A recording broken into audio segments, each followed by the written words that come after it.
Hang in there, it is! Smylie Kaufman for 61. Wow. I'm Smylie Kaufman, and this is The Smylie Show. Welcome back to The Smylie Show, the first, I guess, not technically postseason edition, but it feels that way a little bit. We were just saying prior to this record, it feels very foreign to be sitting in these seats recording the podcast at our actual homes. It sure does. I mean, you've been on the road for, I guess it's been close to a month now for both of us, and we had a blast on the road, but we're back. And how's it feel to be home, Smylie? Do you remember what your home, the layout, what it feels like to be around and sleeping in your own bed? I've put away so many projects. You know how that goes when you're on the road and you're like, you know what?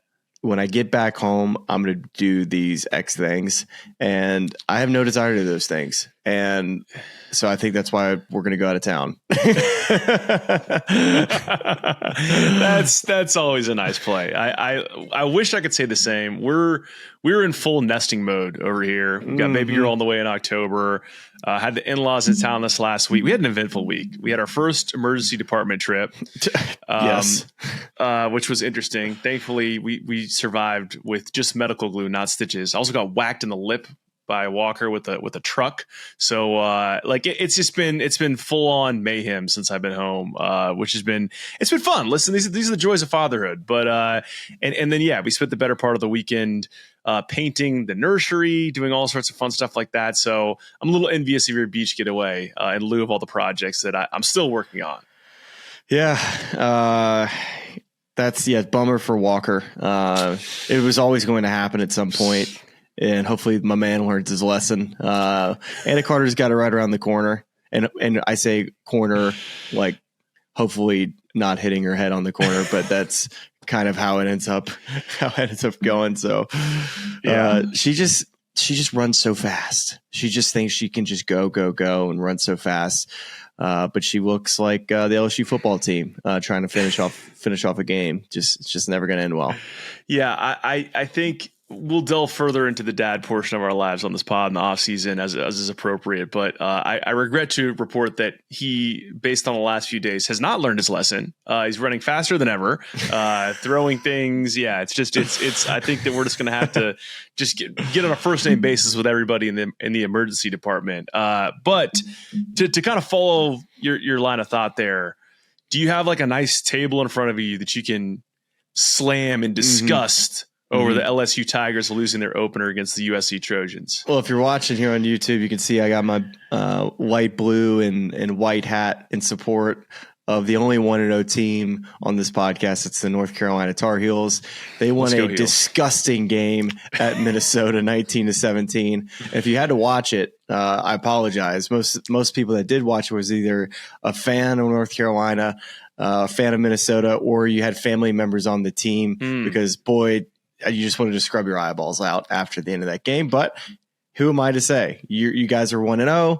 LSU again loses a season opener for like the 20th year in a row. It feels like I'm over the big game to start the year because all we do is talk about in the offseason. All we talk about is hope, and hope is just it's gone in week one. And I've gotten really good at not making as much noise when I watch LSU football games, like in anger. Like I've decided that yes, football, I care a lot about LSU football, but let's just say the good old fashioned man yell after bad things happen, or the good old knee slap. Had a couple of good one of those last night, but what I really resorted to at the end was one good loud yell, which was fair. It was just, and then a pillow throw. A pillow throw, I feel like you can get it all out, right? Yes. Like you can throw it as hard as you want, and it's not going to make a mess. It's not going to. It could break something, but gotta give you a throw. It's like throwing a club. Yeah, it's like throwing a club. It's just all in how you throw it. And I was over. I was done right after the pillow throw, and it was just so frustrating because we actually didn't play that bad. I thought USC played really well too. It was a fun game to watch. For people that didn't have a dog in the fight. But golly, boy, did we get conservative in that second half. I got a bone to pick with the play calling in the second half. We just went so conservative. We forgot that Garrett Nussmeier was absolutely torching this USC defense. I say torching. He was completing every pass he threw. He was throwing cookies all over the field. In the second half, we're like, we're going to turn into Notre Dame. We're going to run the clock out, and we're going to win this game by running the football. And then we forgot we didn't know we can't run the football consistently. And so we got super conservative and then just choked inside the 15-yard line 3 times. And guess what? Lincoln Riley's a really good play caller, and they won. And no issues with anything besides, I don't know if you saw the unsportsmanlike penalties that we had. It was hysterical.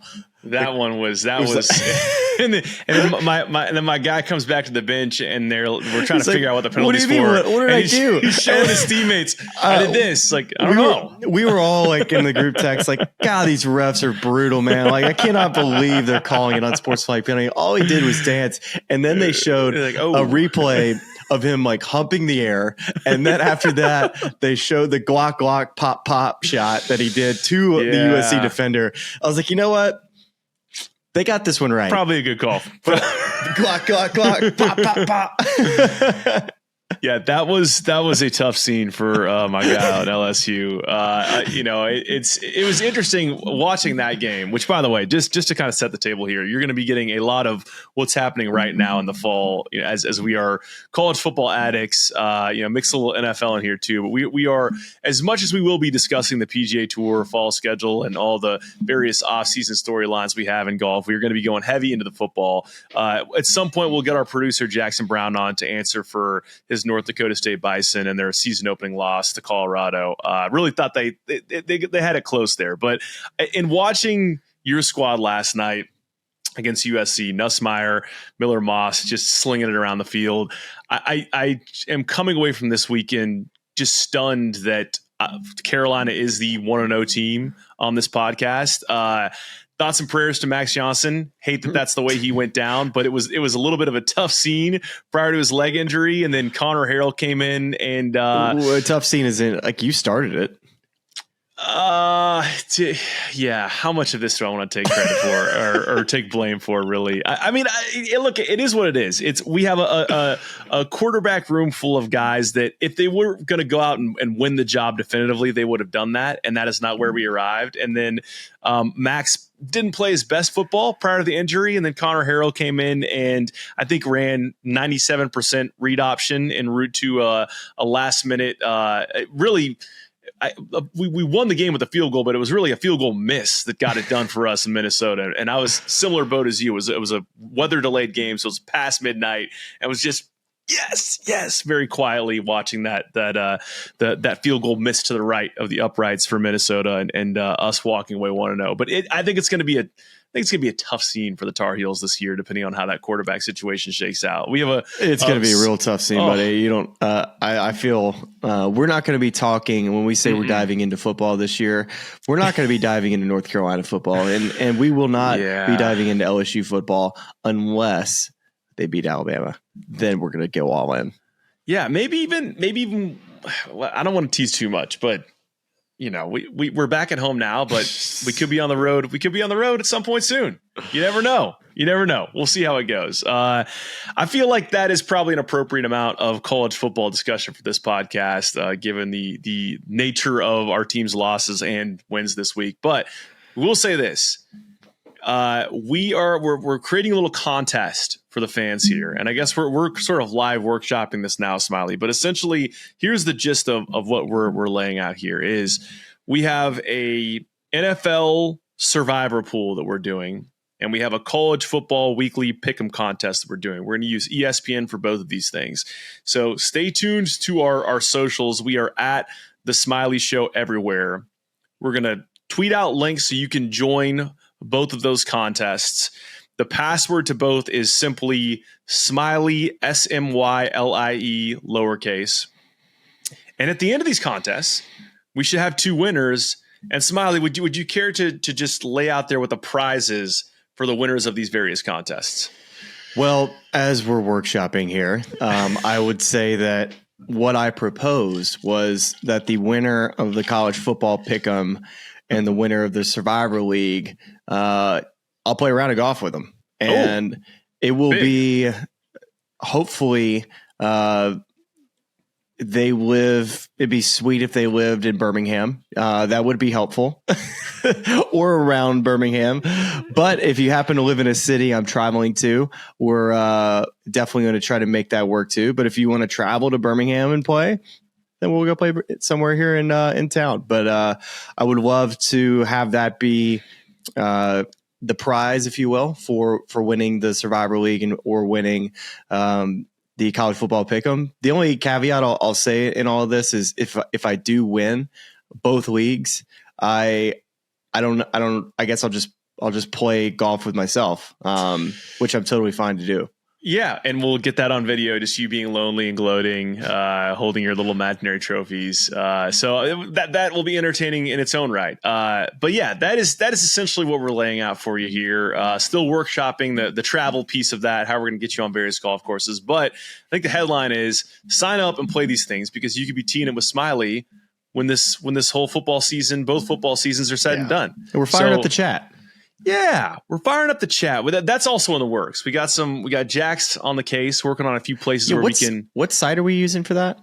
I don't think it's a site as much as it's a platform. It's a platform. Jax has like Discord in the works. It's I guess you could call it an app. I mean, I guess it is also a site. I'll go to like Discord on Google, and that's how it works, or what? Yeah, I think I'm. This is great. We're just laying it all out here on just live figuring this thing out. You can go, I believe, to Discord as a website, but it's like one of those things that prompts you to download an application that you can put on your Mac or I guess your PC, and then you can just pull that up, and then it's got all sorts of various rooms you can join. That's where our group chat's going to be, right? For the college football pick'em and Survivor League. That's the plan. Okay. But I mean, you just heard us lay out the plan for how this league's going to go. So this is all in theory, and we'll see what it looks like in practice. I mean, look, here's the deal. The worst case, you sign up, you play a bunch of games, you win this thing, and we figure out how to get you to play around with Smylie. That's worst case. Best case, you meet a bunch of new friends on the internet, talk football, find a way to pass the golf off season, and we're all in a better place when we turn the calendar and we're in Hawaii in January. Our one really big goal, or at least the goal that I have, is that we have such an organic audience. We love, I've been on the road this whole year out at golf tournaments, and just so many people have said, hey, love the pod, love listening. And I think it's just a way for us to continue to get to know all of you. You obviously listen to Charlie and I a lot, just talking about our daily lives. I'm sure there's many of us dealing with a lot of the same stages of life. And then a lot can relate to all of our golf stuff, but we want to just continue to grow in knowing you guys. And I think, why not pick them? Survivor League. These just seems like easy ways to get some good quality trash talk going on, and also to get to know you guys. Hopefully off of usernames. That'd be cool to like meet somebody out on the course and be like, I'm Ninja Turtle 44. Like, Ninja Turtle 44, my dude. That's kind of like what I'm hoping to get out of this. Ninja Turtle 44, nice to meet you. I'm the Big Butterburger. So good to finally make your acquaintance. No, I wholeheartedly agreed. I think it's been a year and a half, I guess, now since the show's begun, and we've done a lot of audience building, and now it's time for us to kind of connect with you all on a deeper level. So we're looking forward to that. We got our guys that are our usual YouTube commenters, and we appreciate you guys. Hugely. Like y'all are the OGs. I think it's like OG Jack. Jack. That's our guy. He's always there. If he's not in the Survivor League and the Pick'em, I'm gonna be so upset because we have some people that definitely are really good about commenting, and which we appreciate. Anytime anybody comments, it just helps the YouTube kind of grow. We want to reach more and more fans, and so that's the plan this year. We haven't gotten to Tour Championship talk yet. I'm sure a lot of people are like, are we going to do this? We're going to talk about this? I was right there, man. Hopefully the audience is so devoted that they made it 15 minutes into this podcast and we haven't said a word about golf, and they're here now, and that's what we're about to do. But so let's get right into that. Both of us were on site at the beginning of the week, and then you obviously through the weekend had another great Fridays with Smylie happy hour where we had JT join the show, of course, but then we had, I think, Sam Burns and Wyndham Clark bombing the set. A ton of fun there. And then going on to the weekend, watching the conclusion of this tournament. So as you might already know, Scottie Scheffler is your FedEx Cup champion. With the strokes adjusted, the starting strokes, he finishes at 30 under, followed by Collin Morikawa at 26 under, and Sahith Theegala at 24 under. That's one we want to get into because he is only at 24 under by virtue of a penalty he called on himself out of the a bunker on the third hole on Saturday. So he finishes 2 shots behind Collin Morikawa, and then a group at T4, Russell Henley, Adam Scott, Xander Schauffele, all at 19 under. We can get further down the board as we get into the show, but let's just kind of start with just overall impressions of Scottie's win, how he, it got a little bit close on Sunday. It got down to a 2-shot margin after a shank out of a bunker, but he quickly, got those shots back by virtue of a number of birdies in a row. So just maybe just reflections on Scottie's week, Scottie's year, and then digging a little bit into the course itself, how it played this year, and how we think it's going to play in future years as the grass is everything we talked about heading into the week, as that sort of takes hold and the course matures a little bit. Well, we're talking about an all-time year. Scottie Scheffler just tied the knot on a year that I think we will always refer back to over the next couple decades, talking about Scottie Scheffler's year in 2024. That's how good it was. I don't think we're going to see anything like this for quite some time. I don't think even Scottie's going to be able to potentially repeat what he was able to do this year. Maybe he will, but it would be a tall task because the golf tournaments that he won, I mean, let's just be real here. I mean, to go and win the Tour Championship, you win a gold medal, and then you win, I guess it'd be 6 other times besides that. It's just insane. He won against the best players in the world. I guess the only argument you can make about his year is just that he only won 1 major championship, right? I think that would be the one thing you would say is that, hey, the U.S. Open, he didn't really have much of a showing. The Open Championship, the same way, and then the PGA Championship, he got arrested. So yes.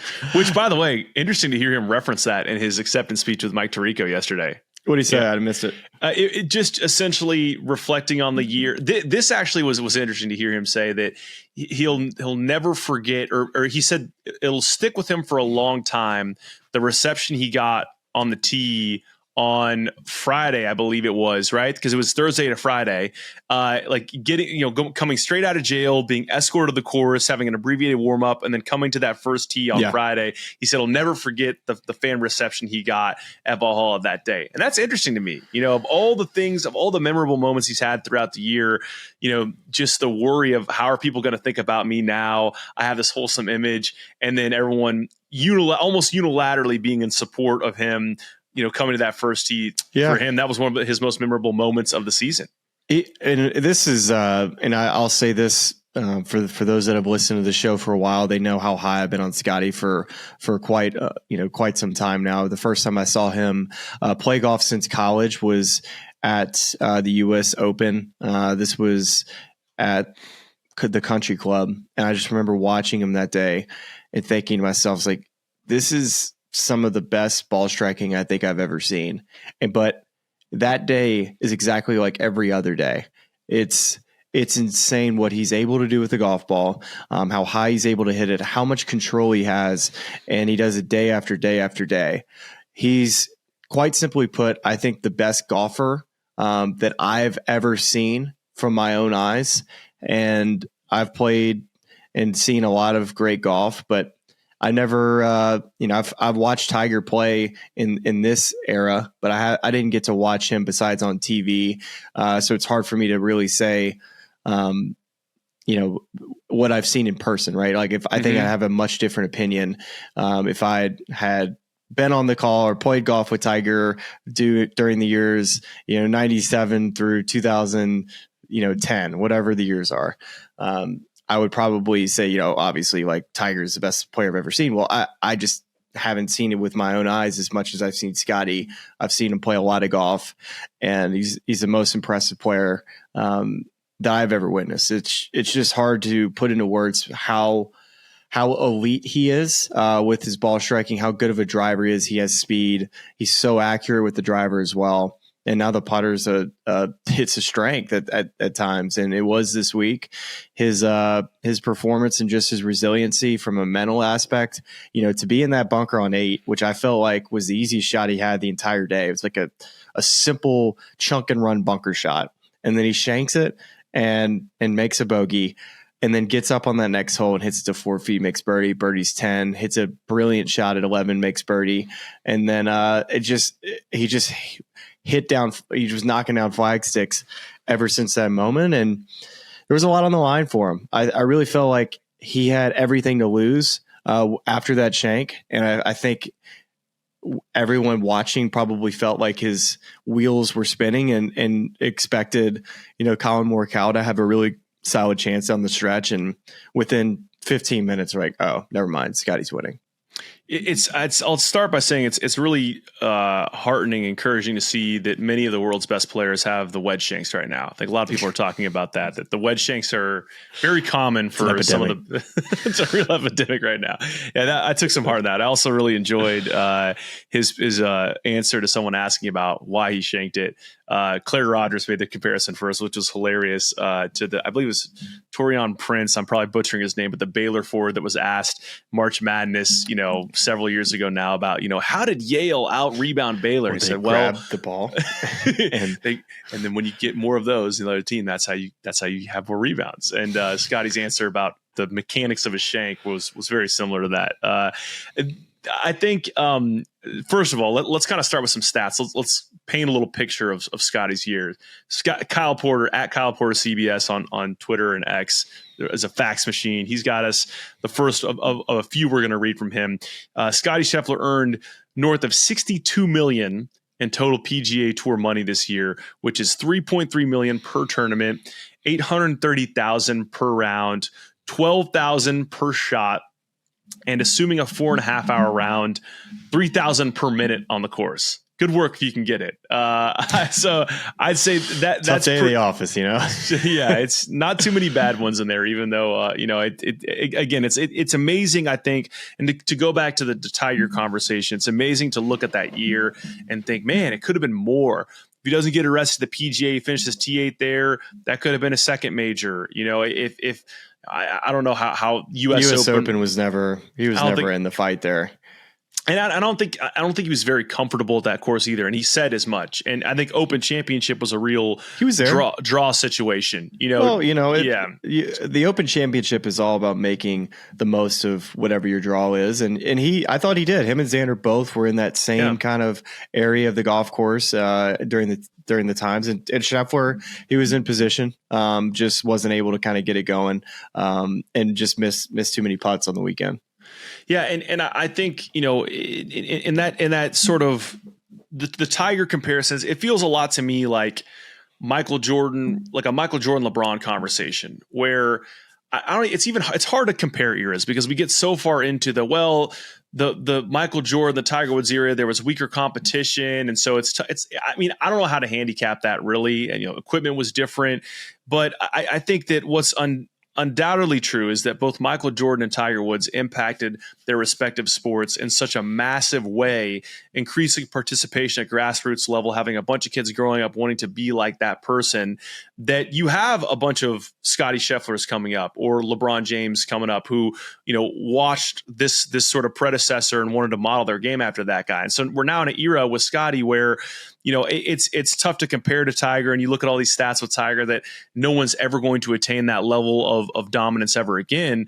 But I think what he's done, and especially this year in shoring up the putting, is nothing short of incredible. And it's also, you kind of wonder, where's that going to stop? I think next year we'll see. We'll get into some stuff a little bit later in the show. Ludwig Oberg, it been confirmed he's going to undergo a procedure to repair a torn meniscus in his knee. Todd Lewis is reporting that. Kind of explains the latter half of his season. That's a guy that we really kind of outlined as a potential foil for Scottie Scheffler in the years to come. Xander Schauffele, of course, coming on strong, kind of the middle to the end of the season and winning 2 majors, putting himself in contention. He's a guy that if he continues his form next year could be a foil for him. But, it's tough to kind of look at this right now and say, where does Scottie's dominance, end? And to me, it feels like we're rolling this right into next year, and maybe he does pick off more majors. Yeah, no, totally. And I'm just looking at just the OWGR. I wanted to see like how big of a lead he had on the next guy. His average points, and I don't really. I'm not probably good at knowing what a good average is in this, just besides seeing what I'm looking at. So I see Scottie Scheffler is an average of 18 points. Xander is at 11 points. And then Rory's at 8. Collins at 6. So basically, looking at this, Scottie Scheffler has a 10-point average lead on the third ranked player in the world. And I was just kind of thinking to myself, all right, if Rory had you can't even like do the math, because if he had a 10-point lead or something, well, he only has 8 points and he's third in the world. So it just goes to show you how big of a lead he has as the number one player in the world. He could probably play the next 9 months and still remain the number one player in the world. That's how good it is.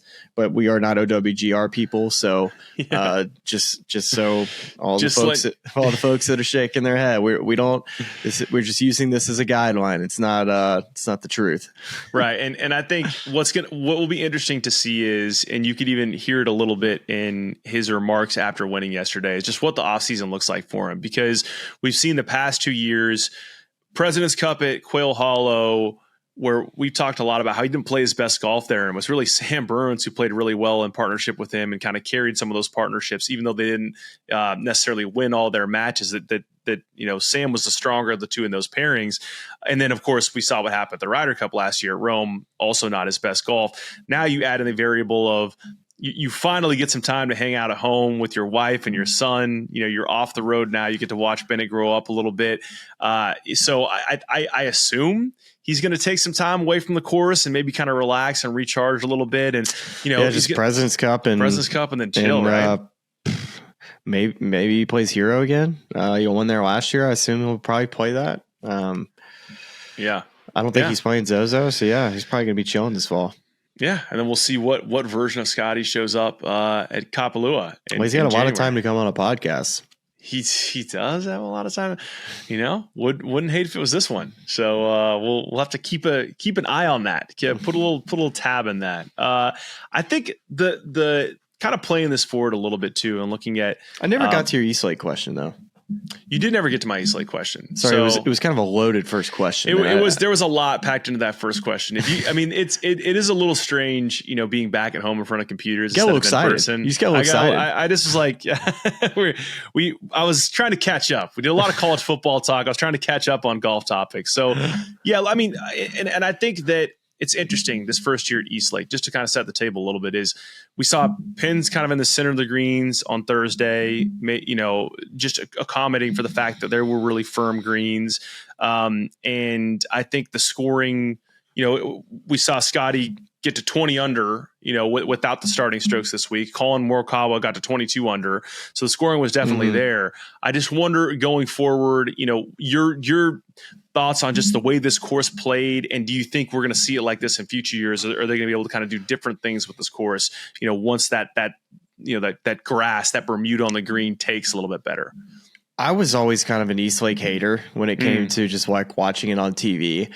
And this, seeing the restored golf course, I really liked it. It's a golf course I'd want to play, especially just mainly because of the playing conditions. The Zoysia fairways, the prism like approach grass around the greens is so fun to play off of. I hit a couple chips with Johnson Wagner's wedge on 16 yesterday, and it was so pure. And I just like the layout. I think it's got a really nice mix. But I'll say this about just East Lake. Yes, I think it's a really good golf course. I think it's worthy of having a tour championship, maybe in a rotation. I just don't. This golf course to me, without any wind, with how hot it always is going to be this time of year, everybody kept talking about how the fairways seem like they were easier to hit, and there's way less trees, so there's a lot less trouble to get into. And around the greens, that grass that I was talking about, just that Prism Zoysia, that used to be grain in Bermuda. It was much, much easier to get up and down this week just because guys aren't worried about that grain in the leading edge. I think most of the time when guys were around this golf course, they spent a lot of time chipping just to get comfortable with the grass. And now it's that Prism Zoysia, which is so pure. You just didn't see as much hiccups this week. And guys getting up and down from a lot of different places. So when you throw no wind, you throw a lot of wedges because of how warm it is. And then when guys drive it offline, instead of having to pitch it back into the fairway because of tree trouble, they're able to play at the green. That all becomes wide dependent on how heavy the Bermuda rough is, and it was spotty in places. So yes, I really like the renovation or the restoration that Andrew Green did. But with all that being said, I just think that the Tour Championship and just the playoffs in general just need reimagined because, if Scottie Scheffler doesn't shank that bunker shot and Colin doesn't get up and down and doesn't get to 2 shots, that day was going to be a snoozer. And I don't think that's what the playoffs should be all should be about, right? I think we need to identify the season-long race of the FedEx Cup at the end of the year or whenever you deem it. If it's at the FedEx St. Jude, like just set a cap at that. And then let's find a way to really get creative to make every single day impactful and meaningful for not only the fans, but for the players to feel like when they wake up every day, it's a new challenge they got to go get. And I'm not saying that this system is broken. It's just that I think we can do better.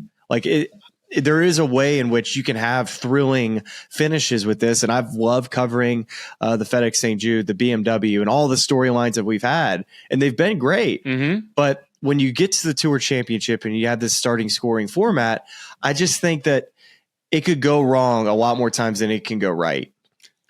I agree completely there. And there are 2 pieces of what you just said that are both worth unpacking. One is venue selection.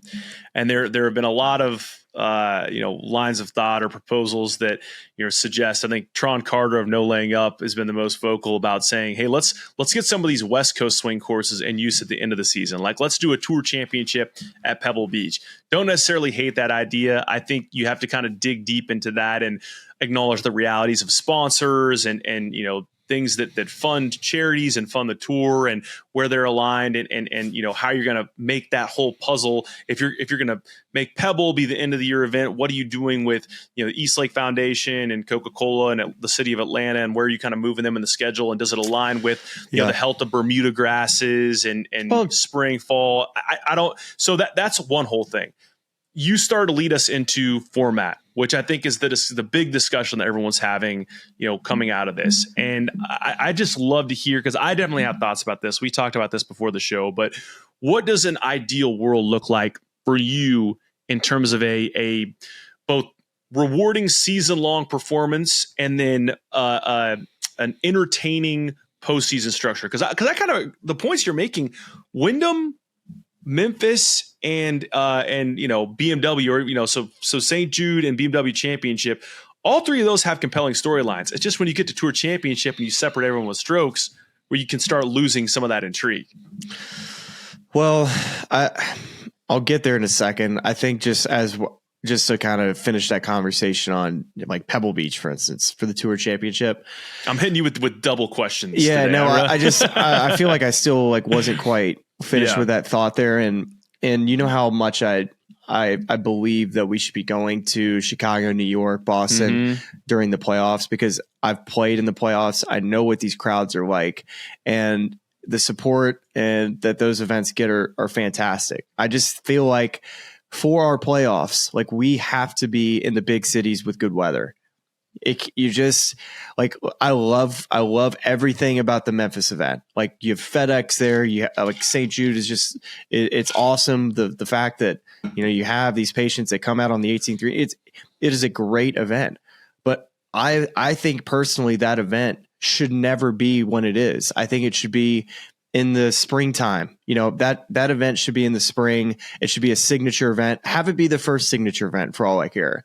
But Memphis, that crowd, like, everybody's dying out there. It's so hot, and they're just trying to cram it in there because FedEx is paying the most amount of money. And I get that. They want to be a part of the playoffs. They want, like, the more, drama. But personally, I just think that Memphis being one and then Atlanta another, like, I would love to play East Lake every year, but I don't want it to be, I think it should be similar like a Wells Fargo where East Lake can have their own event and then every now and then be a host of a tour championship and then have it rotate, whether it's East, North, South, and West, and East Lake be the course that gets it in the South. That'd be great.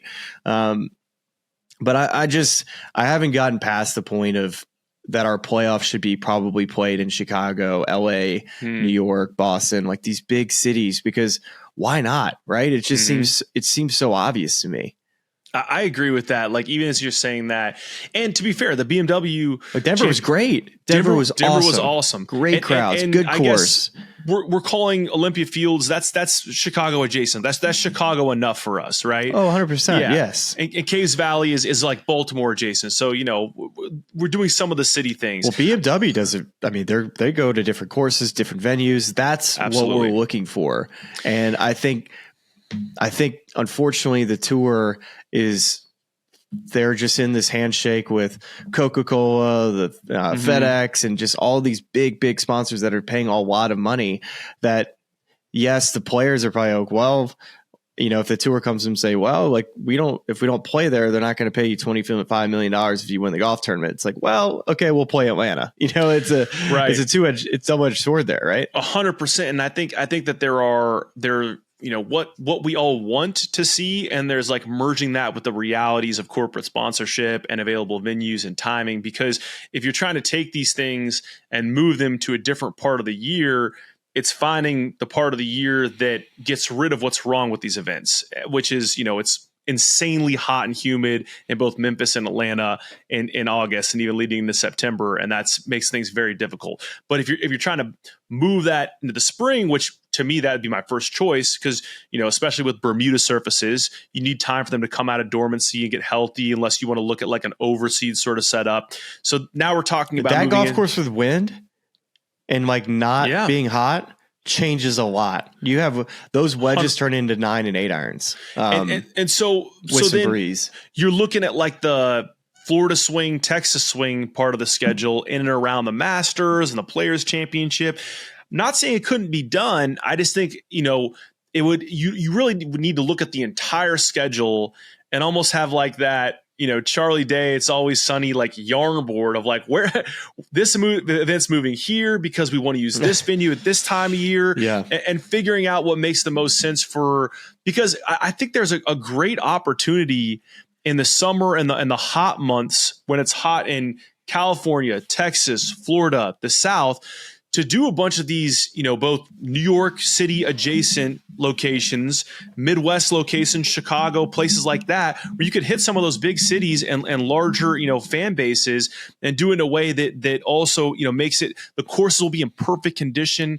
Only argument about how Memphis and East Lake play, it's Bermuda rough, and Bermuda rough really doesn't come in until sometimes even June. It's light, in the South. Like July is like really when it starts to kind of come in where it's like, oh, I don't have a perfect lie every hole. So that's the only other thing about those two courses in particular. And that conversation is nature versus the NFL. You're like, really, like that's what we're talking about is it's tough the reason why the tour doesn't play past, the beginning of September is because what's starting this week, the NFL schedule, and you do not want to compete with the NFL on a Sunday.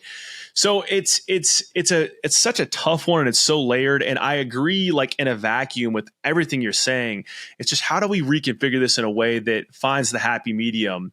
And then let's be fair about the criticism too, of like, this is the way we'd like it to be, but also we understand why it's set up the way it is. Well, and this is where you're going with this conversation, was to try to reimagine what the format would be. Mm-hmm. And if we're keeping with the 3 tournament format for the playoffs, which it used to be 4, which I think 3 is actually a sweet spot in all of this, that I think just the common word that everybody keeps bringing up is like, how do you make it a match play deal? Because some of our best events, when you look at just, the Ryder Cup match play, right? President's Cup match play, one that everybody used to like to watch on TV, which is no longer a part of the PGA Tour schedule, which is the Austin event, which used to be the PGA Tour match play event. It was a WGC tournament. Everybody liked it. It was a pool play format that went to a round of 16 that, hey, that would be kind of cool. Or if you were able to do some, some guys that make it in the top 4 that have buys that are not subject to the stroke play, portion of the qualifying at a tour championship, and then have a pool play format with, similar kind of how it is. I just feel like we've got to figure out a way, like I said earlier, to make it a season long race. And then playoffs. Like, we need to identify that these are 2 separate things, pay the season long race much more than what they're probably making now, and then make the playoffs before, if you make it half and half or whatever you want to do. I mean, these guys can still double dip. 100%. And so I want to respond to that because I think a comparison in sports that works. I'll just say, to start things, if you're looking for what a straight up match play bracket could look like, or a pool play heading into a match play could look like, Friday Golf's got a pretty cool sketch of what that would have looked like this season. So you can get a feel for how the tour could potentially set it up and how it could potentially play out. And I think it's, make any criticism you want of match play, but you can't tell me that the potentially anticlimactic nature of that is any worse than what we saw even this weekend, where Scottie, essentially the closest they get is 2 shots on a Sunday. But other than that, there's really not a ton of intrigue. So I just don't buy that match play isn't at least as compelling as that, if not more so. Now, I think we'll get there. Next year, we've got to, I really think that you've got to make a change next year. I just feel like you can't do another year of this format. I just think it's gotten too much criticism from the fans. Even when you have Scottie Scheffler talking about it in the media, right? Like, you just don't need that. The guy who wins. Yeah, you don't need it. And you were leading into this a second ago, and here's where my head goes on this: is if you were a fan of international, like soccer, really soccer at any level, but it's particularly like let's just use the English football structure as a reference point, both the Premier League and the Cup competitions that happen outside of it. There is the Premier League that is played over the course of the entire season. That's 38 matches, and the team with the most points at the end of that schedule is your Premier League champion. It doesn't matter how many points they are ahead of second place and how anticlimactic that finishes. You're rewarding that team for season-long excellence in the same way that you should reward Scottie Scheffler, even if he's a zillion points up in the FedEx Cup like he was heading in the playoffs. He should be rewarded for being the best player over the course of this season, and which he kind of essentially that's what he's alluding to in his remarks before the Tour Championship. Separate of that, you can have what in that English, or other European soccer structure are cup competitions. In England, it's, obviously you have the FA Cup, and then at a larger European scale, you have the Champions League, the Europa League. So those things obviously are higher variance. A team can get hot and go and win that thing, and but you're winning hardware. But it's just you can argue about which is more important to win, whether you'd rather win a Premier League or a Champions League, whatever it is. You're rewarding 2 different types of competition excellence, and that's what I feel like the tour could do with their sort of structure. And you really wouldn't have to go too far to create something out of thin air. Like, I look at the Comcast Business Top 10, and I in some ways, it's weird to say this out loud, but like, I feel bad for Comcast because they have this thing that rewards season-long excellence, yet we hardly ever talk about it because it's like we already have the FedEx Cup structure in place and we're playing it forward towards the playoffs. Like, let's increase the size of whatever the Comcast Business Tour thing is. Make that a big deal for maybe even those purses out. You're getting just as much to win that as you are to win the FedEx Cup playoffs. Whenever you want to end that, after Wyndham, after Memphis, make that a big deal. Yeah. And then you go into this sort of cup competition type deal where you're seeding into match play or you're going right into match play.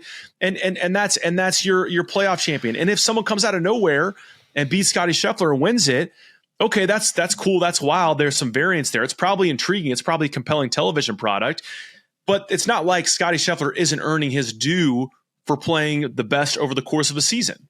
Here's where I see the holes in this proposal is that, yes, I would love to reward the end of the year champion. Like, for instance, the number 1 on the Comcast list would be Scottie Scheffler. That would be the season long race champion.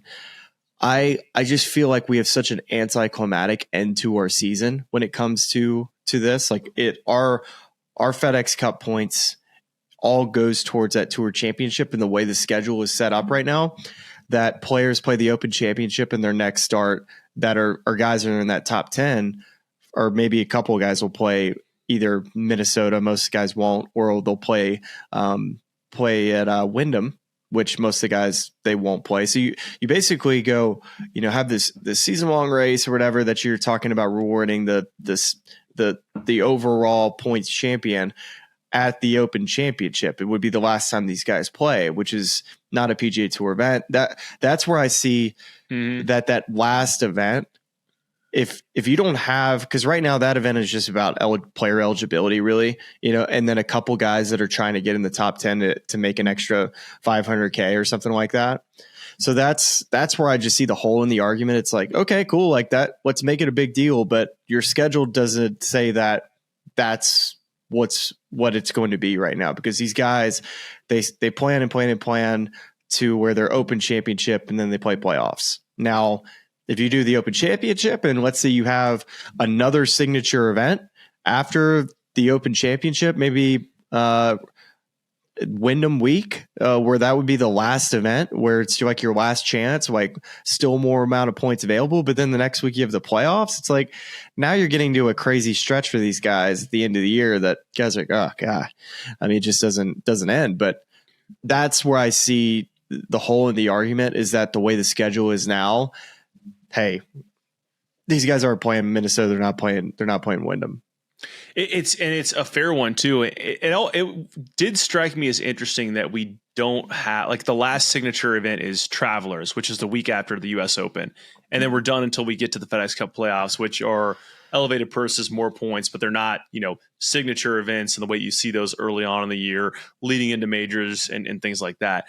I mean, just to me, right? What league can you think of where the champion is decided 3 weeks in advance, like where the guys don't even play the last two events?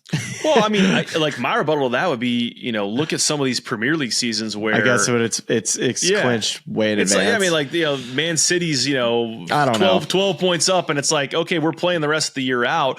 But what we're, and that's why I say there are parallels here, is like a lot of these Premier League seasons, you get to the end of them, and there is no intrigue at the top of the table, but you're looking at the relegation zone. You're looking at, 18 through 20 and that 17, 16, 15 in a very similar way, the way we're looking at that top 70 at Wyndham. That's where our intrigue is. And that's what we've talked about. That's what we like. I like to see guys' jobs be on the line, who steps up.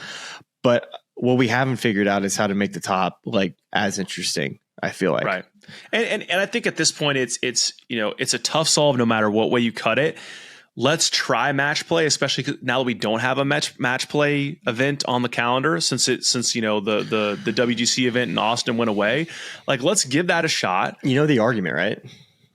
What is it? The player's argument is that, so you're telling me that we determine an entire year based off stroke play, and then we get to the end of the year and then we're going to determine all of this money that we're giving away based off match play. Cause in a world in which you look at this year, nothing, I'm just going to throw out a name. A guy like Ben On could have won the FedEx Cup and won $25 million in a match play thing, because he got hot on a golf course that, just beat a guy that he played better than that day. Then maybe he wouldn't have beat half the field or 20 guys that particular day. But match play is such a who you play that day and how you play.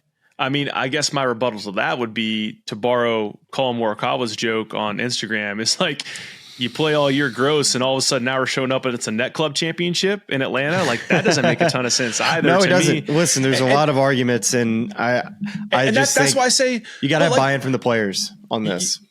Which, of course, all this stuff would have to be run through them and you make sure that it works. But that's why I say, so I think Scottie Scheffler made, $8 million this year for winning the Comcast Business Tour. And it's, what is it?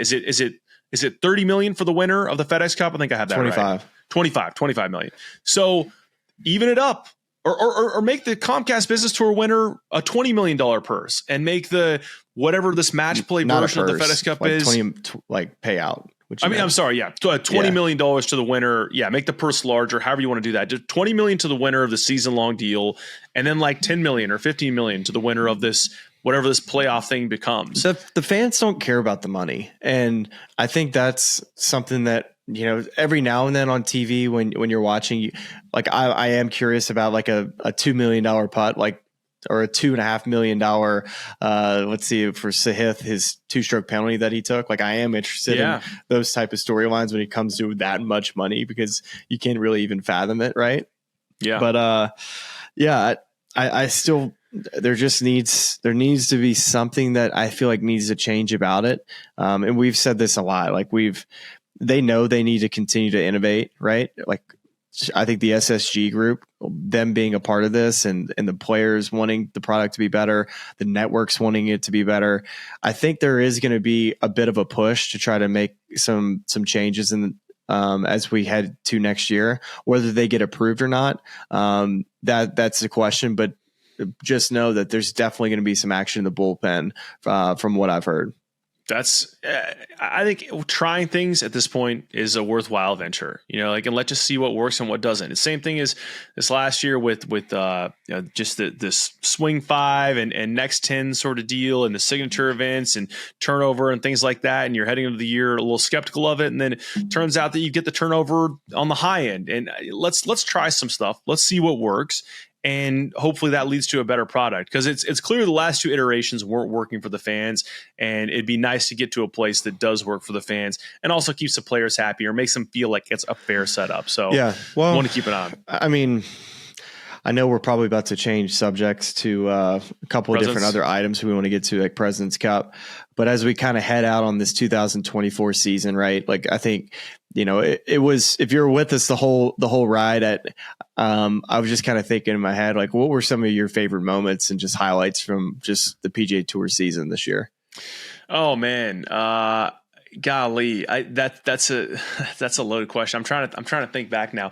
I feel like I kind of want to do this as a separate episode to produce this live. Unless you we totally can. I just thought, like, if there's just some moments from this year that just stick out like a sore thumb, it was a really fun year in golf. I thought there was a lot of really good tournaments that I didn't think were going to be compelling I don't really necessarily have an answer, because I was on the ground for a lot of these. So I didn't get to experience it as much as a viewer, which is why I posed the question to you as you're workshopping the tour schedule to see who are the winners these weeks. Well, I mean, and I think this is deserving of what I'd love to do at some point is, plenty of time this off season, is kind of go back and unpack this entire season, and winners and losers is probably too reductive, but guys that really kind of, made their mark and did a good job of either improving their status or playing their way onto the tour. Like, if we're talking about highlights off the top of my head, Nick Dunlap winning the Amex as an amateur, and that was a massively cool storyline.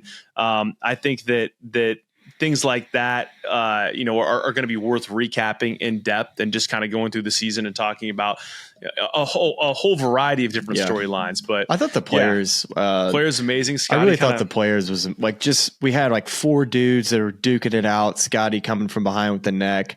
That to me was just like a really great build up to that point, because you had Wyndham playing so well, you had Scottie playing good, Xander like getting into these final groups hadn't really done it yet, and I just felt like that one with Harm in there as well as the 4th guy. I just thought that to me was probably one of my favorite events, but it's hard not to go past the U.S. Open and the Open. I know these are not PGA Tour official events, but those events were so good this year. Bobby Mack with his dad winning. That was super cool too. Yeah, there's a ton of stuff like that. I'm not going to do this season justice right now by skimming through the schedule and trying to remember all the things I like, but I will make that list for you, and I will get back to you. Okay. We can do it in a full. Well, just remember, later. Scottie won a lot of them, so like you can probably just. What was your favorite Scottie victory? How about that? That's an easy one. Ooh, that's a great question. I think it probably was Players. Like, I think just the way that whole one unfolded. Also, because I think I picked him and won it on at Players. So that was I think you were texting me live from the ground that day, and you're like, "This cannot happen. This cannot happen." It's like, oh, it's happening. It's happening. All right. But I mean, I think. For me, this season with Scottie, and we've talked about this a lot, like it was just cool seeing a guy that is so phenomenally talented and the best ball striker since prime Tiger, both find something with his putting, and it feels like it's gonna give him some consistency going forward, and also become a dad for the first time, as we talk about this a ton on the pod. I think those two things were the coolest for me, just this year for him, because of course you're rooting for the guy. Like, you don't want a guy like that to just toil with that struggle forever. And so it's nice to see those two things happen for him in a way that he clearly, is two very, very important areas of his life. Like, that was a fun subplot for a while, where it's like, hey, are you going to leave the Masters if you're leading and go to the birth of your son? He's like, yeah, absolutely. I don't care when it happens. So yeah, Players is probably my favorite one for that reason. But I even say kind of towards the end of the season, and again, not a PGA Tour win, but how much that Olympics win meant to him. That was going to be my answer, was the Olympics. Super cool. The Olympics was mine. Yeah. Well, let's flip the page then now to President's Cup, because we're recording this midday on a Monday, or late morning on a Monday. And tomorrow we will have captain's picks made by Mike Weir on the international side and Jim Furyk on the American side. And so we kicked around the idea of doing some sort of predictions or selections.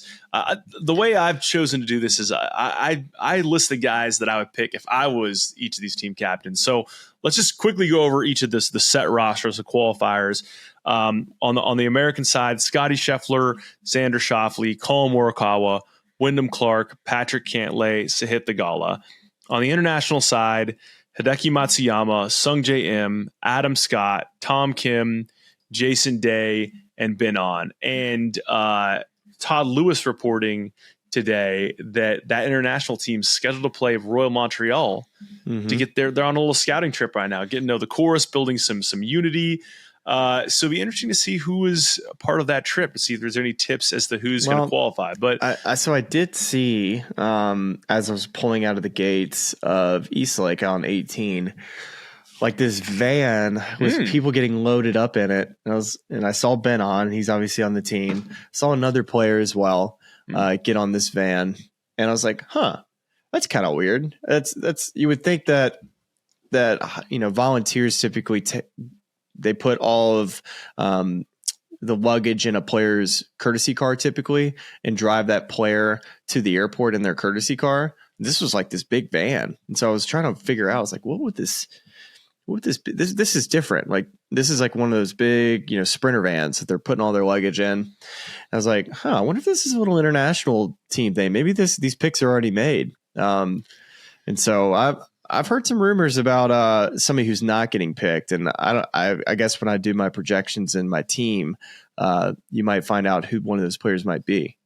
Well, I'll say so. Let's start on the international side of things, and I have to preface that, but again, by I don't know if you want to share this or not, but there's been yet another breaking piece of news related to the number one player on the international team, and the IHOP craze continues. I mean, it's like it's at this point, it's not even breaking news. So we all know Hideki Matsuyama loves IHOP. That was your other international team scoop of the week, where you were all over the Hideki IHOP beat. Yes. If you listen to an episode, I think it was Wednesday episode from the Tour Championship, you would have seen me talk about how I ran into Hideki's translator with a bag full of IHOP, and also just drink carrier with these big gulps with IHOP printed on them. And then Sunday, as I got my luggage, I'm heading down to this parking garage elevator, and I'm waiting for the elevator to turn around, and I see the elevator to go up to the rooms, and I see somebody from Hideki's team with 3 massive bags of IHOP. And I said, "You've got to be absolutely me." I think at this point they're trolling you. That's the only explanation. How much IHOP can one guy eat?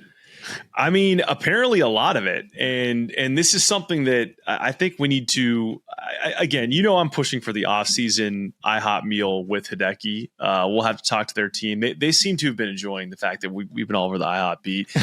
But let's just hope that there's IHOP in Montreal, because he's going to need a lot of it that week to keep him fueled up. But let's international team. Mm-hmm. Who are you projecting as your 6 captains picks? Okay, as I sit here and look at this, I just think Corey Connors is going to be a no-brainer. Cam Davis is getting picked. I think Minwoo Lee at 9, where he's sitting right now, I don't think he gets picked, personally. And Christian Bezuidenhout, I think he's going to get picked. Taylor Pendrith is definitely getting picked based on how well he's played the second half of the season. Nick Taylor, this is the one that I've heard potentially is not a pick. And that one to me would be absolutely shocking. This is the player that I feel like has hit the most famous shot in Canadian history at the Canadian Open last year, sinking that long putt. Now, this may not be true. This is just a rumor I heard that he's not getting picked. I think Siwoo Kim gets picked. So how many do I got there? I got 1, 2, 3, 4, 5. So there would be one other player getting picked. So you're looking at either Minwoo Lee, Nick Taylor, Adam Hadwin, and maybe like an Eric Van Rooyen, maybe Mackenzie Hughes, good putter. But this is just what I heard, that Nick Taylor maybe wasn't getting picked. That would shock me. I hope he's on that team because I think he should be. I don't know who you pick, to be honest. If I personally thought it was going to be Nick and thought it's kind of a no-brainer. I think Siwoo Kim is a no-brainer in my mind. So I don't know. What do you think? So here's who I'd be picking if I was in Mike Greer's position. So I'm kind of looking at these things, and obviously pods have been in vogue in recent years.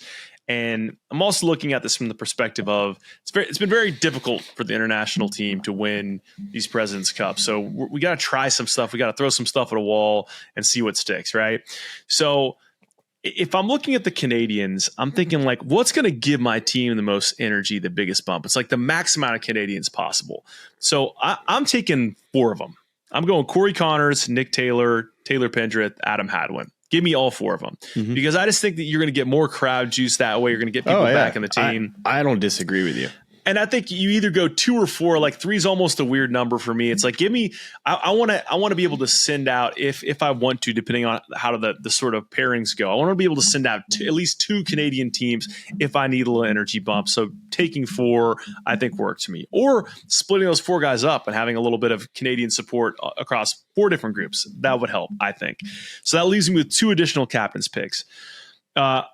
As you all know, we're very partial to Minwoo Lee on the show. I will not leave Minwoo Lee at home. I think he's a budding star. I know that maybe the season didn't finish the way he wanted it to, and just the season itself he had some opportunities to play his way in and play one signature event, and maybe just didn't play the way he wanted to. But I still think this is a guy that you want to play in these types of events as he continues to grow and develop. And so I got to have It'd be fun for him to be on that team. I want him to be on the team. I just don't know if it's going to happen this year. He to me reminds me so much of like Keith Mitchell, like just they're maybe not like similar players or stat profiles, but they both hit it long, and I just feel like both, just were so close to getting over the hump this year that just came up short. Whether it was just not doing enough to make that next event in the playoffs, and just. I don't know. I feel like both of those 2 players are much better than where they finished on the FedEx Cup this year. Well, I always think back on these teams to what Jordan Spieth said when he was on the show for the first time about how playing in these teams early on. And listen, I don't want to say unlike Minwoo Lee. I'm not saying Minwoo Lee's played terribly, but like Jordan obviously did a lot to earn his spot on those American teams early on. And then he gets in those positions, and that experience gives him the confidence he needs to handle the pressure of trying to close out a major championship win. And I think that if you're willing to take Minwoo Lee, even if there are other resumes that are better, you potentially give him some of that experience, that crunch time feeling for him to make a leap in his career to where now he's a lock on every President's Cup team for years forward. And it helps him individually too. That's the way I'd be thinking about it. And again, I'm thinking about this also from the perspective of you probably need to take a few risks on this team if you want to pull off a massive upset. So that's why I'd be taking him. Now, he's not even my wild card. I've got a wild card for you, okay? I'm looking at the composition of this team. I'm trying to find pairings for guys. I'm trying to find some young talent, obviously. So you can do a lot of, I gave you all the Canadian matchups, right? You got some good Aussie matchups in there. You've got Adam on the team. You've got Jason Day. You got some good, Korean matchups in here. Sung Jae Im, Tom Kim, Ben On. You can even mix up a little bit. You can do Broomstick Boys with Adam Scott and Ben On. And I feel like, Tom Kim, Jason Day, pretty happy-go-lucky. You can pair them with anybody, but I need somebody that can play with Hideki Matsuyama, that can bring out the best in him. I'm looking down this list, and there's a young star who graduated from the DP World Tour to the PGA Tour this last season. Didn't play great this season, but his last time out, T3 at the Wyndham Championship. Maybe gets another, I don't know if he's going to play in Napa, but maybe gets another crack at it. Ryo Hisatsune. 12th guy on the team, 21 years old, potential star in the making, Japanese. Let's do this for Hideki. Let's take Ryo, give him a little bit of juice, give him a potential partnership to bring out the best in him. That's my wild card. Okay. Internationals. All right. I'm here for that. You like it? No, I like it. I don't know enough about his game to let you know how good he is. I haven't seen him play yet, so I'm just going to take your word for it. Well, I think it's a guy that clearly is played as he played well in Japan prior to playing on the DP World Tour, and clearly did enough there. Won on the DP World Tour to earn his promotion to the PGA Tour. And it's honest. I mean, it's probably not going to happen. The unfortunate thing that I think Mike Weir has to deal with this international team is what a crowded 7 through, let's say, like 14 or 15 situation he has, and making these picks. And there are a lot of deserving guys he's probably going to have to take instead. But I would lobby for that just as let's bet in some new talent. Let's try some new things. Let's get the next generation of this team in a good place. Okay. So that's my vote there. Here for that. So now let's flip over to the Americans, Smylie. I've read to you the automatic qualifiers. Yeah. Who you got for your 6 captain's picks?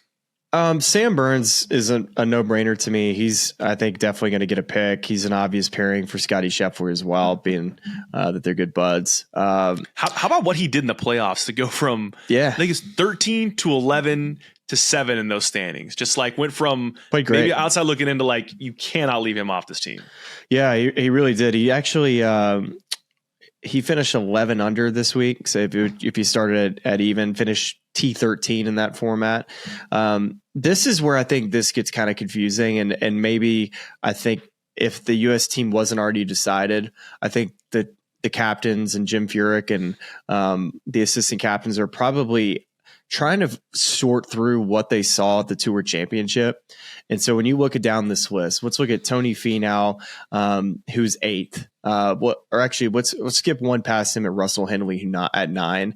To me, he just played his way onto the team. I think he solidified himself on the team at shot 17 under. I just think Russell is a super competitor, an ultra guy that's a team room player, guy you can pair up with anybody. Really solid. A player that's been inside the top 50 seems like forever. So Russell Henley and Sam Burns are my 2 locks, along with Keegan Bradley, who I think played his way on the team, winning at the BMW. Didn't necessarily have a good week this last week. We're just so admit that it's hard to play a week after you win. But so if we have Sam Burns, Russell Henley, and Keegan Bradley on the team, let's look at the rest of the options and who played well, who didn't play well this week. And so Tony Finau, Chris Kirk, Akshay Bhatia, Billy Horschel. Let's just look at those names in particular. Chris Kirk shot 3 under total this week. Just a reminder, Colin Morikawa shot 22 under. Akshay Bhatia, 3 under this week. Keegan Bradley, 2 under this week. We already kind of mentioned that. We're omitting that. It's hard to play after a win. Billy Horschel, 5 under this week. And the other person who's near the standings, who we didn't mention, Tom Hoagie, he's not going to get picked most likely. He shot 3 over for the week. But let's stretch past that to the 15th person on the standings, and Justin Thomas. I think he benefited a lot with these guys playing poorly this week, and then himself having a really nice week, shooting 14 under.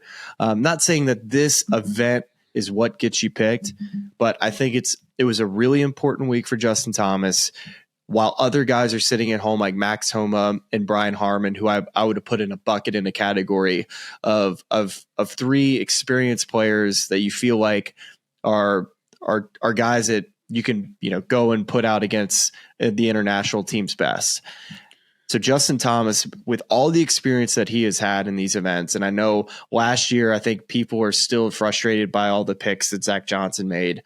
I still think when you look at Justin's season, it was very, very close to being a very good season. And when you just look at maybe the points are a little lower than you think they should be, he just didn't. It's just been the majors for him. Just hasn't had quite the major season that he's accustomed to having.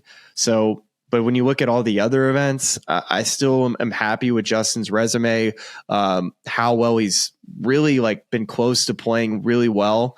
And you get him in this format, he's able to turn off the brain a little bit and just get into international team mode. We've seen how well he's done in this format. So I think Justin gets a pick.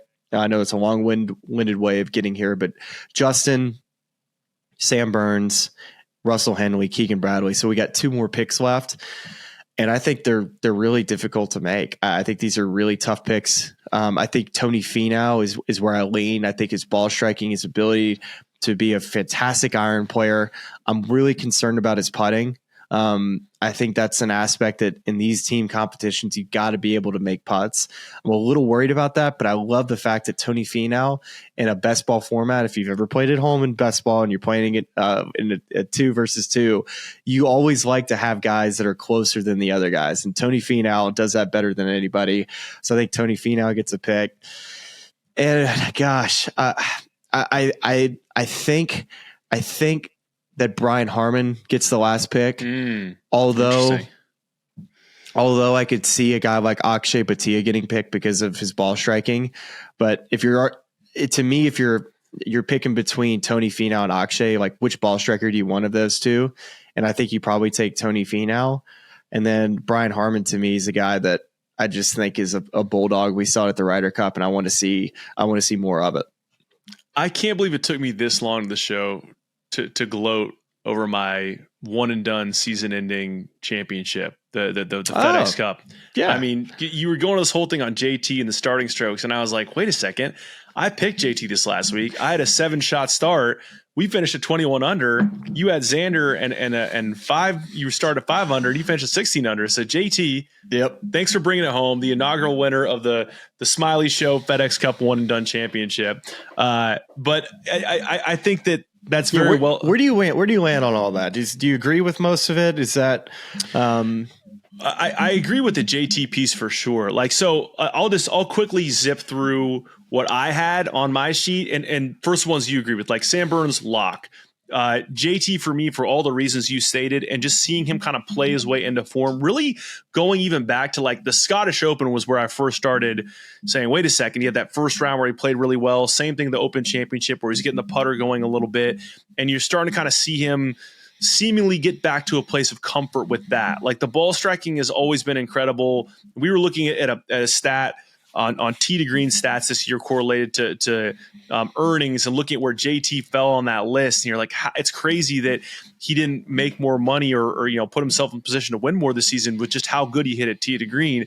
Now you're starting to see the putting come around. You see a week like this at East Lake, and you're like, he's getting it back. So for that reason, and a guy that, even in talking about the major performances weren't maybe his best really the last 2 years, but this guy thrives in these team match play settings. I think you'd be a fool to leave JT at home, regardless of all the baggage that exists from last year's picks, and that was a debacle in its own right. I was out there and watched JT play a lot of golf last year at that Ryder Cup. He didn't play bad.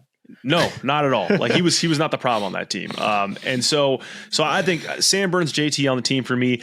I think I'm definitely taking Keegan Bradley as well, for the reason that I thought it was so interesting sitting with Keegan at East Lake and hearing him say that when he got the call to be the Ryder Cup captain, that within that first sentence of that phone call, they said, we want you to be the first playing captain since Arnold Palmer in 62, I think it was 62 or 63. And There's going to be a riot if he didn't get picked, by the way. Well, and it's, so I think Jim has to pick him for that reason. 100%. And I think, too, it's like if that is your stated goal, if you want this guy to be a playing captain next year at Bethpage, then you'd be crazy to not at least let him get some experience being, and I know that the assistant captain thing is a much lesser job and you're really kind of a support system, but at least let him dip his toe in that pool of a little bit of leadership, a little bit of playing, and kind of get some experience there. And then I think it helps, even if it's not the same as being the actual captain of the team. You let him kind of feel that out a little bit so he can learn some stuff and maybe even 100%. slightly alter his approach for Bethpage. So I think 100%. I think you take him. I think you take Keegan for that reason. Now, you hit on a couple names there with those last few. I would take Tony Finau as well. I think you outlined that perfectly. Like, you want a guy like that, even if his putting is a little shaky. You want a guy who has like a plus skill in terms of like distance and long iron play. That, going both ways. Underrated chipper and bunker player too. Very, very strong in that aspect. So he checks off too many boxes, right? Right. Not quite the 5-tool player, but he checks off pretty much every single box. And sticking with the good putter and some of these, teams, like I know it's like he's not gonna. You can't guarantee that in an alt shot format he's not gonna putt every time. Like inevitably he's gonna have to hit some putts that matter. But there's a way you can kind of set this up to protect that part of his game, and his positive attributes I think are too outstanding to leave him at home. So Tony would be on my team. Now it comes down to, we've got two more picks here. I'm kind of trending in the same direction I did is where I kind of landed on the international team, which is I take Akshay Bhatia because this is a guy that has all the talent in the world. He's going to be on one of these teams at some point. Why not make this his first sort of opportunity to play on one of these teams? If this roster, the way it's constituted, they should be good enough to get a win regardless. And if a guy like that is around all these superstars in a team setting, getting experience, that's going to do wonders for him going forward. So I don't think this is a no-brainer U.S. win, by the way. Nor do I. I think this is becoming more and more competitive. But I think if you're looking at, the U.S. will be favored, and they'll be favored not by a margin. They'll be heavily favored. Now, it won't be as much of a slam dunk, I think, as in past years, but I think that you should be. I'd say it this way: like, I just think the international. Wait, let's just talk about some of the international teams, right? Like Hideki, Sung J M, Adam Scott, Tom Kim, Jason Day, Ben On. Like, these are all really good players, and phenomenal I think they players. Can with the crowd on their side. I just feel like the international team already going to Royal Montreal, and I don't think any of the U.S. players are playing anything leading up to Royal Montreal. I think they're going to be rusty, and I think the international team is going to say, hey, we want to win this more. That's why I think it's going to be a very competitive President's Cup, and I think the international team has a really good chance of winning. 100% agreed. And I think it'll be interesting to see, because a lot of this, obviously you're playing 12 singles matches on Sunday. And so, you can there, of course, Thursday through Saturday matters. They have that extra day in the President's Cup instead of 3 days like the Ryder Cup. But I think a lot of it comes down to like, how are you stacking up 1v1 going down to the bottom of the roster? And that's where I think you get to the end of the international roster, depending on who you take. And I think there's more talent at the end of that American roster. But absolutely. Yeah, who's your last two? I mean, that's Akshay, what it comes down. Akshay would be my 11th. And then again, I'm going with a guy where I'm trying to kind of get him some experience because I feel like he's going to be a star. I'd take Nick Dunlap. I really would. I think I know he's not getting picked. He's not getting picked in the same way that Ryo Satsune's probably not getting picked either. But you're kind of who do you think is going to get picked? Who I think's going to get picked? I mean, I think you listed a lot of good options there, like Harmon probably, match play Bulldog. What about Max Homa?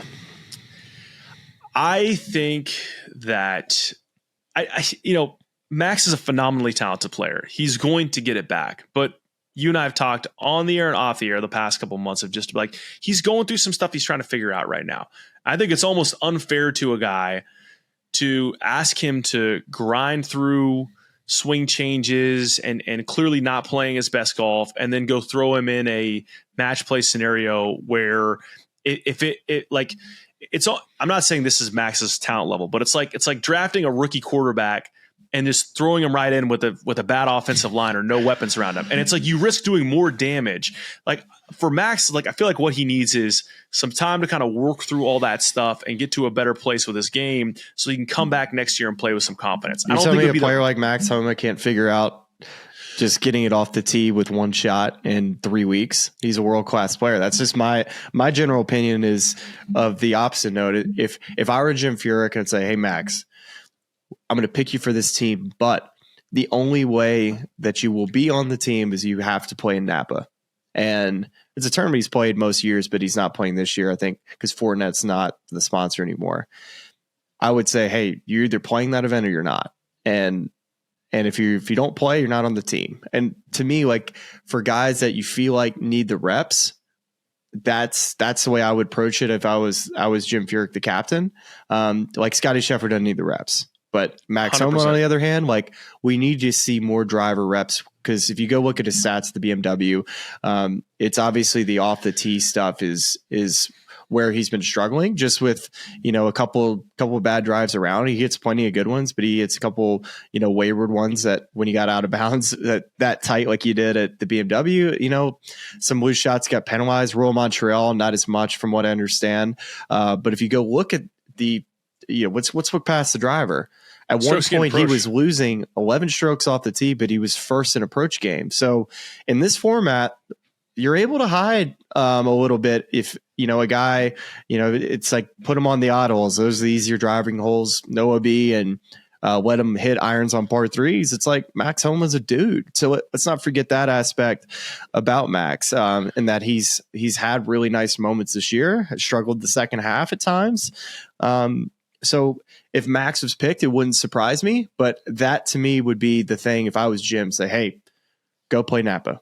Yeah. Well, and I think the thing that makes it doubly difficult is he has been probably the best, national team player in the past two competitions, President's Cup and last year's Ryder Cup. He's been, two competitions in a row where he has been the guy for the U.S., one in a win and one in a loss, but the standout performer. And he's talked about how big, that putt on 18 his singles match, in Rome was so huge for him in terms of building confidence and, a down year. But this is why to go back to another thing we discussed on the show before, we need the Zurich in the fall. Like I would just so love to see Max go to Zurich with the guy that they're theoretically going to partner him with and make some sort of incentive through sponsorship or however else to get those guys there as one last tune up.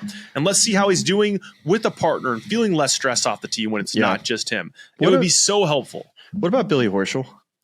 So Billy's another guy where like and again, like I'm not saying my picks are what he should do. I'm saying like this is crazy. Charlie got to take over the international, and the American team for a day, and he gets to make his crazy picks and go in a weird direction. Because like Billy very much feels like nobody's gonna want this more, with the exception of maybe Keegan Bradley, than Billy Horschel. Like he cares so much about these teams, and he played well at the Open Championship, and obviously played his way to East Lake, and it didn't play great this last week at East Lake, but he's a good second half of the year, man, and great second half of the year. I just think he's an energy guy, and like it's similar to Keegan Bradley. I just think if you felt like Billy Horschel, you like where his game is at and his ability, and you see like really good pairings for him through all the models that you run and stuff as captains. I feel like you add, it's like, all right, what besides like, all right, we see him that he pairs well with Sam Burns. We think it's a good course fit. And then it's like, all right, what else does he bring to the team? Oh, he would be a leader. Oh, he would be a high energy guy. He would be a guy that puts your arm around and then that would be totally fine, sitting out matches. Like he is a type of player that is, listen, I'll do what's best for the team, like no ego. That's what Billy brings to the team. And then he also, I think, if you look at the list of guys that we've been talking about, I would say that Billy has been in more form than any of them. Maybe not so much last week, but I see Billy Horschel in better form over the last couple months than any of the guys we've been discussing outside of Sam Burns and maybe Russell Henley. Yeah, I could easily see it being Burns, Bradley, JT, Billy Horschel, Brian Harmon, Max Homa. That would make complete sense. I think there's a part of it too of like, you got to pick to win the competition. You have to. But is there less value having a leader like Billy Horschel on a team if there aren't young players around that are benefiting from his leadership and experience? Is that almost like a wasted attribute? I don't know, but that would be, it's a tough thing. The picks are tough, and inevitably somebody has a gripe, but some good options on both sides. I think if a guy like Justin doesn't get picked or Tony Finau doesn't get picked, I think you'll look at how they picked these teams and you'll say, you know what, I think they valued putting this week. Like being able to make a lot of putts is what this golf course calls for. And then if you go and look at JT and maybe Tony Finau's putting stats, you'd be like, you know what, the putting hasn't necessarily been there this year. We're going to go with a guy we feel like can make more putts. Now, I still feel like Justin should be on the team. That's not me being biased as a friend. I just think what he brings to that team is much more than what Tony Finau would bring, as far as just what he's been able to do in these competitions. But it wouldn't surprise me if Tony didn't get picked, mainly just because of his shaky putting. It'll be an interesting one. And those picks, as mentioned, Tuesday midday. So that's tomorrow. We're recording this on a Monday, and you're either watching this or listening to this on a Monday, or you're watching this on Sports Grid on Tuesday morning, and those picks are just hours away from being made. So we'll see how we shook out on predictions. But wow, Smylie, an hour and a half episode in the we needed it, man. I feel like there's a lot to get to. I mean, I think the Tour Championship, the whole year, I think we'll continue to unpack the year, because if we cover it every week, but it really takes a while to go back in the memory bank and try to relive the year and the highlights, the lowlights. But it was a good year for growth for us as a show. I think getting on site so much was really fun. The playoffs was fantastic to be able to get the access from the players. We're going to try to do more of that next year again. We're excited about some fall projects as well coming up that I think will continue to keep you guys entertained in the fall, where football season I know is king, but we'd like to continue to bring you guys new content, maybe some new series as well when it comes to the show and our guest. So a lot to be excited about. President's Cup is I feel like when do we want to recap all these picks on the President's Cup? We want to get to that next week? We will get to that next week because the episode you're going to find in your feed on Wednesday is from Adam Chernoff, who is, I guess, he is a lot of things, but he is most importantly, at least in connection to this show, he is Smiley's NFL guru. Yes. He's like Smiley's guy. Many guys. So we taped this several weeks ago. I think this is actually on the front end of Memphis, or either between Memphis or Denver. The whole last month is running together for me. But so to understand, there are a couple of predictions. We talked about the Vikings quarterback situation prior to JJ McCarthy's injury. Some of that stuff is ever so slightly dated, but largely Adam's kind of laying out a lot of things that can help you this season. God, it was so good, man. Oh, incredible. Betting the NFL, drafting your fantasy team, any number of things you can kind of look at heading into the season. Adam was awesome on. So that's going to be in the feed on Wednesday to get you ready for this NFL season. And then, of course, there is no PGA Tour event this weekend. So, we'll react to those President's Cup picks a week from whenever you're listening to this. And then maybe some big picture season thoughts, things of that nature. But Smylie, I feel like that just suffices your final thoughts there. Unless there's anything else you want to add before we wrap this thing up. Man, nothing other than banging that table. Yeah. 0-1. We're still 0-1. Back to the drawing board. We're still 0-1. Gosh.